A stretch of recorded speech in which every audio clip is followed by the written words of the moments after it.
Dimanche, 16 juin 1968, Paris digère dans l'indifférence une surprenante nouvelle. La Sorbonne est prise. Elle a cédé ce matin comme une femme de petite vertu aux premières caresses précises des inspecteurs et des gardiens de la paix.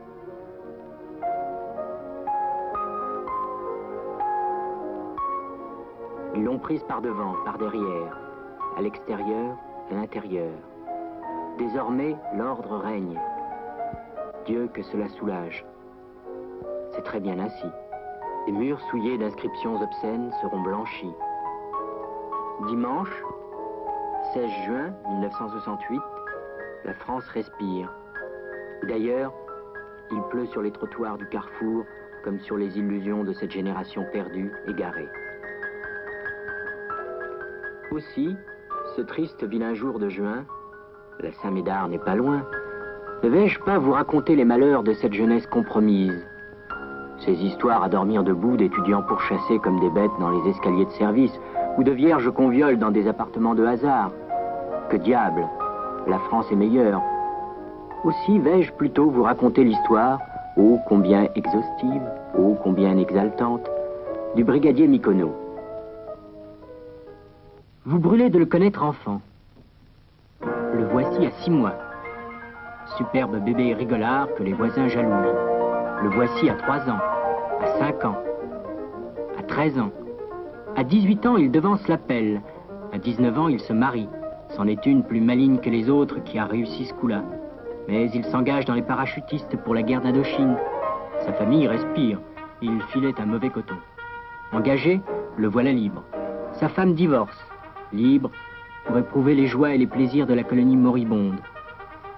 À 27 ans, la guerre, les guerres qui ne sont que des opérations de police s'achèvent. Il est sergent-chef.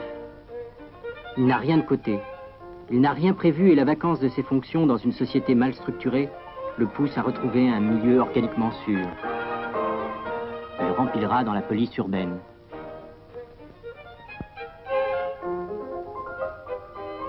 Voilà donc l'histoire du brigadier Micono. Mais avant de vous le montrer dans la plénitude de ses forces et de ses moyens, et qu'au travers de son expérience vous vous sentiez rempli de fierté des services qu'il rend à notre pays, je vous convie à écouter le secrétaire général du Parti communiste s'adressant à la jeunesse au parc de Montreuil. Les pires ennemis de la classe ouvrière, ses vertus, a utilisé contre notre parti les groupes anarchistes, trotskistes et maoïstes. Et parmi eux, certains PSU dont le rôle est de diviser le mouvement ouvrier, de chercher à affaiblir son avant-garde communiste, de dévoyer la force populaire et de la pousser aux pires aventures en facilitant les manigances du pouvoir qui visent à l'établissement d'une dictature militaire. Ainsi donc, dimanche 16 juin, la Sorbonne a cédé à la menace du pouvoir.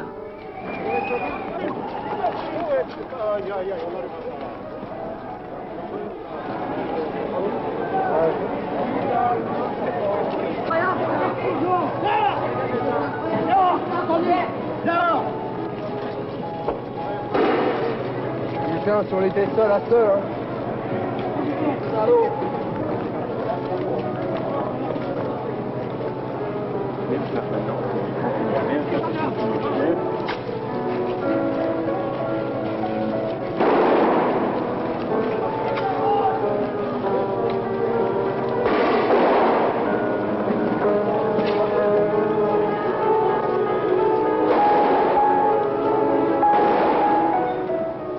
C'est donc ainsi, entre la rue de l'Ancienne Comédie et le boulevard Saint-Germain, face au bar de l'Odéon, célèbre pour ses rendez-vous de barbouze et d'OAS, que j'ai fait connaissance avec le brigadier-chef Micono de la section La Muette Javel, division du commissaire Poivre. Au demeurant, N'était-ce cette manie d'aller voir les femmes pendant ses heures de service? Le brigadier Mikono est maintenant bien noté. Ce dimanche matin, le commissaire ne lui confiait-il pas encore à l'écart de ses confrères? Je compte sur vous, brigadier Mikono. Ce ne sont pas seulement des primes qui vous attendent après, mais votre barrette d'adjudant. Votre lance-patate, mon cher Mikono, est le meilleur tremplin de votre avenir. Le général a les yeux fixés sur nous. Il ne s'agit pas de le décevoir et de reculer devant la difficulté. Ainsi donc, du carrefour Odéon jusqu'à Saint-Germain-des-Prés. Dans le soir tombant et la mi-diurne activité dominicale, vais-je vous laisser en tête-à-tête avec mon ami Mikono, ses actions et ses rêves, pour le plus grand bien de votre avenir, de la République et de la France. Mikono, mais tire donc! Mikono! Vas-y, Mikono, vas-y, mon Dieu, tire! C'est pas mieux, tire-le, ça fumier!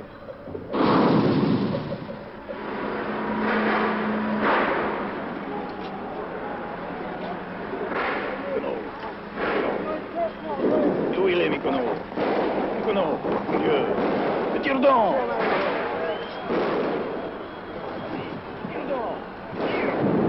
Où il est, Mikono?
Adieu, Mikono.